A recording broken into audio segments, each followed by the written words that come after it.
Selamat datang di channel Bapak Toto.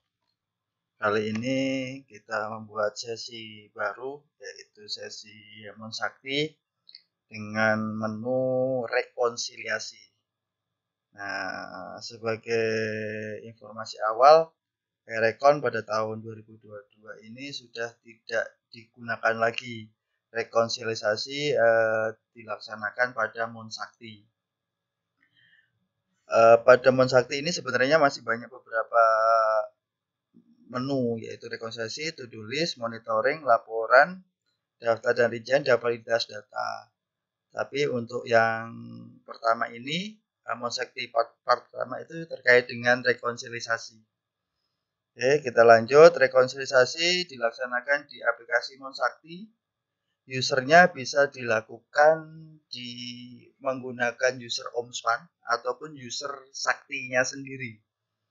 Mungkin ini tampilannya akan seperti ini.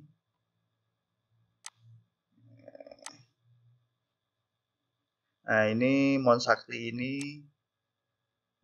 versi Satker. Oke. Kita lanjutkan untuk Monsakti. Nah, kita lanjut saat ini ke rekonsiliasi. Menu ini menyajikan hasil rekonsiliasi keuangan di antara hasil rekonsiliasi dengan status data sama dan data rekon yang masih terdapat selisih dengan status transaksi dalam konfirmasi yang biasa kita sebut TDK. Jenis-jenis elemen data yang dilakukan proses rekonsiliasi adalah sebagai berikut. Yang pertama, pagu belanja.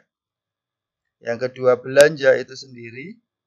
Pengembalian belanja, estimasi pendapatan, pendapatan bukan pajak, pengembalian pendapatan bukan pajak, pengembalian pajak, mutasi uang persediaan, kas di bendara pengeluaran, kas pada BLU, kas lainnya di KL dari hibah, pengesahan hibah langsung barang jasa surat berharga. Selanjutnya, apabila masih terdapat perbedaan yang menyebabkan adanya transaksi dalam konfirmasi, TDK Satker harus melakukan penelusuran dan perbaikan karena menjadi syarat terbitnya surat hasil rekon atau SHR yang bisa kita sebut kalau dulu rekonsiliasi bar, acara rekonsiliasi sebagai hasil akhir dari proses rekonsiliasi. Submenu yang terdapat pada menu rekonsiliasi yaitu rekon internal dan rekon sakti dan span dengan penjelasan sebagai berikut. Rekon internal mungkin kita bisa buka di menu rekonsiliasi, kemudian rekon internal. Nah, ini rekon internal. Apa sih yang terdapat di rekon internal? Rekon internal ini menyajikan monitoring terhadap data rekonsiliasi internal pada modul persediaan, modul aset tetap, dan modul piutang dengan modul GLP. Hasil rekonsiliasi ini dapat menunjukkan mana data yang sudah sama dan mana yang masih ada TDK. Pada submenu ini disediakan parameter pilihan persediaan, aset tetap, dan piutang sehingga dapat diketahui adanya selisih rekonsiliasi internal BUMN serta data piutang untuk tiap-tiap jenis BUMN maupun piutang. Ini bisa kita lihat di contoh ini. Di contoh Satker ini untuk aset tidak ada perbedaan, untuk persediaan tidak ada perbedaan, untuk piutang tidak ada perbedaan. Berarti monitoring rekonsiliasi internalnya yang berdasarkan data tanggal 13 Juli jam 16.22 sudah tidak ada perbedaan. Berarti sudah oke rekonsiliasi internalnya. Nah, catatannya, apabila ditemukan selisih rekonsiliasi internal BUMN pada aplikasi Monsakti, pastikan terlebih dahulu bahwa tidak terdapat selisih pada rekonsiliasi internal atas saldo awal. Bandingkan kesesuaian akun-akun di neraca yang disajikan pada laporan persediaan pada modul persediaan, laporan BUMN pada modul aset tetap Sakti, neraca percobaan pada modul GL.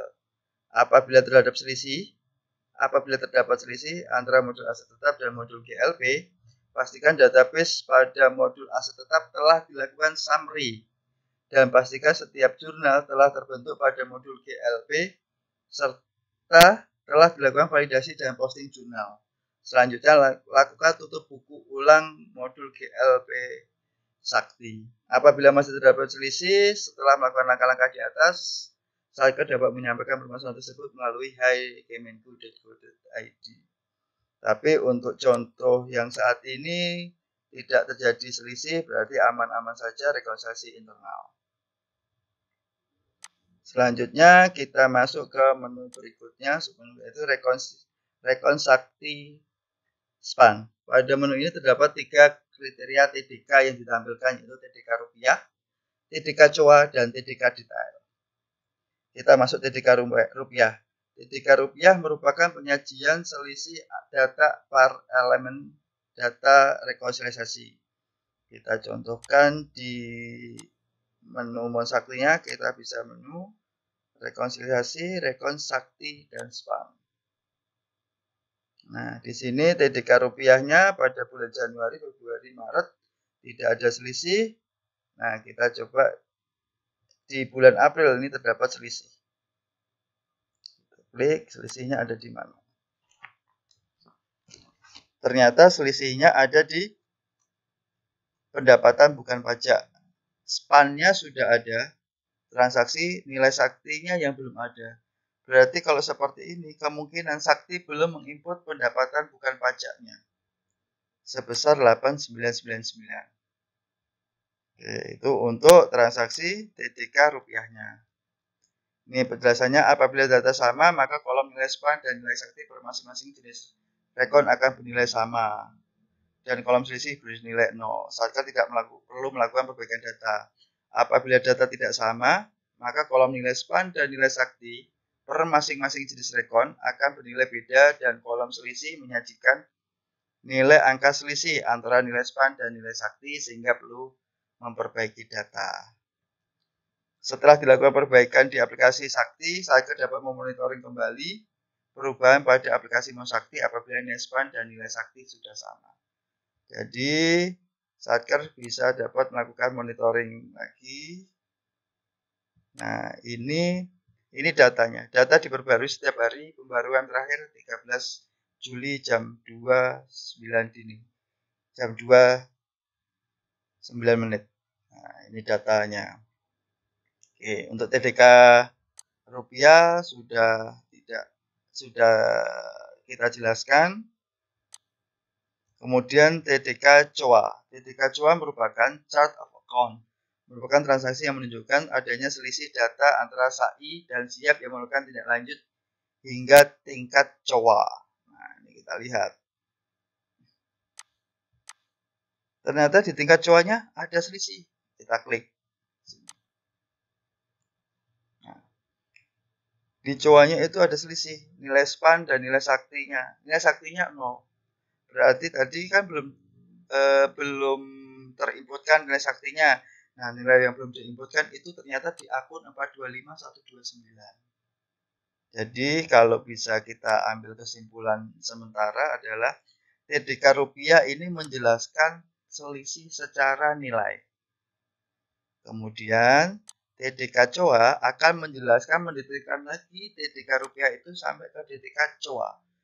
Berarti ternyata di akun 425129. Apabila data sama, maka kolom nilai SPAN dan nilai sakti per masing-masing jenis rekon akan bernilai sama dan kolom selisih bernilai 0. Apabila data tidak sama, maka kolom nilai SPAN dan nilai sakti per masing-masing jenis rekon akan bernilai beda dan kolom selisih menyajikan nilai angka selisih antara nilai SPAN dan nilai sakti. Elemen data disajikan sudah detail.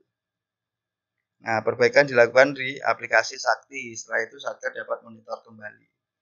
Nah, begitu juga di TDK COA ini berlaku juga seperti TDK rupiah. Nanti penyelesaiannya ada di aplikasi Sakti, kemudian dicek secara berkala. Oke, selanjutnya TDK detail. TDK detail menunjukkan adanya perbedaan data atau selisih data antara SAI dan SIAP yang memerlukan tindak lanjut hingga tingkat COA dan pencatatan tanggal serta nomor dokumen sumbernya. Nah, ini kita lihat dulu TDK detailnya. Nah, TDK detailnya, oh ternyata yang selisihnya tadi itu atas setoran akun 425129 dengan nomor dokumen ini pada tanggal 4 April 2022. Sudah ketemu. Nah, ini keterangannya, jika data sama tidak bermasalah, selisihnya bernilai 0, aman. Jika data tidak sama, maka kolom nilai span dan nilai sakti plus masing-masing jenis rekon akan bernilai beda dan kolom selisih menyajikan nilai selisih. Elemen data disajikan secara detail. Status rekon pada rekonsiliasi sakti dan span akan menampilkan detail identitas pesaker disertai dengan informasi TDK yang berada pada sisi kanannya, baik data yang sudah sama maupun data yang masih terdapat selisih, yaitu TDK rupiah, TDK COA, dan TDK detail. Nih, kita lihat di posisi rekonsiliasi sakti dan span. Nah, di sini sudah ada keterangannya. TDK rupiahnya selisihnya ada 1, TDK COA-nya ada selisih 1, TDK detailnya selisihnya ada 1. Nah, untuk bulan 4 dan 5 dan 6 ini semuanya sama, kemungkinan adalah atas perbedaan di bulan 4. Berarti ini bersifat akumulatif. Kita lihat di bulan Juni, karena rekonsiliasi di tahun 2022 dimulai di bulan Juni, kita lihat. Nah, sama. Selisihnya ada di 8999. Jadi untuk satker ini, dicontohkan satker ini, satker harus menginputkan transaksi pendapatan pada aplikasi saktinya. Nah, ini nomor dokumennya, tanggal bukunya. Oke.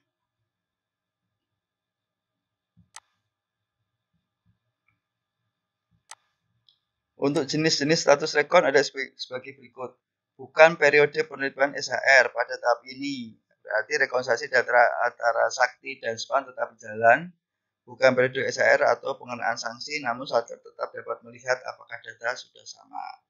Rekon selesai, belum tentu periode. Pada tahap ini rekonsiliasi sudah masuk ke periode rekonsiliasi, hasil rekon COA sudah menunjukkan sama, dan meskipun hasil rekon COA berbeda, tetapi sudah mendapatkan persetujuan KPPN. Periode ini satker belum melakukan tutup periode, sehingga ada kewajiban satker untuk melakukan tutup periode agar SHR dapat terbit. Jadi SHR terbit itu ada dua kondisi.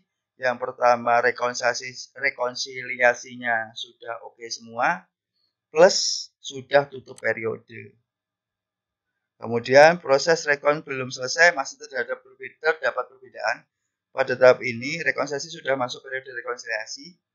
Hasil rekon COA menunjukkan data yang berbeda atau selisih, sehingga satker harus memperbaiki data pada aplikasi sakti.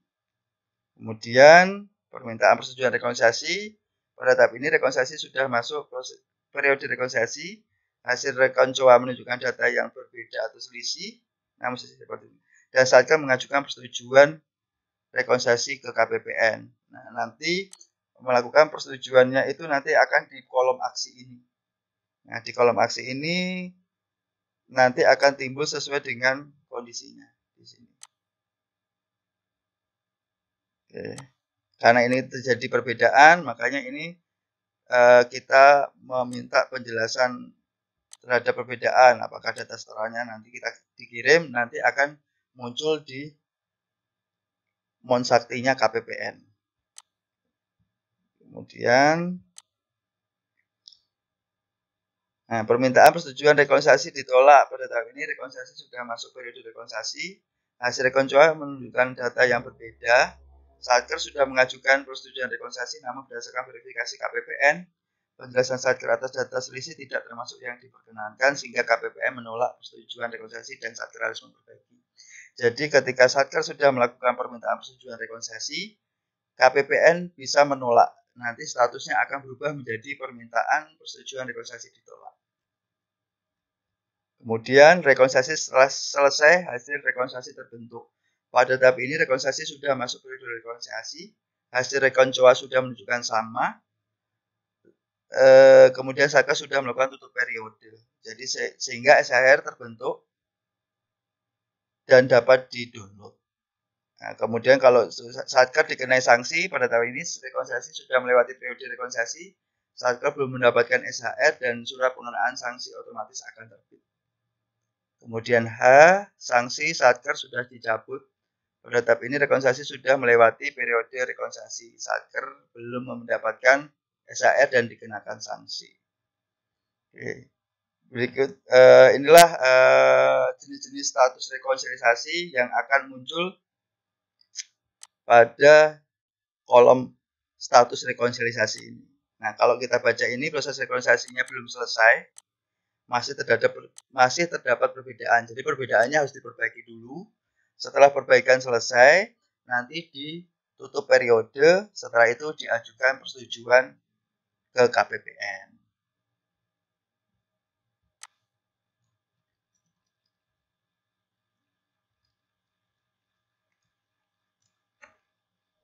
Berikut kebijakan penerbitan SHR pada rekonsiliasi dengan menggunakan Monsakti adalah yang pertama, penerbitan SHR harus didahului tutup periode pada aplikasi Sakti.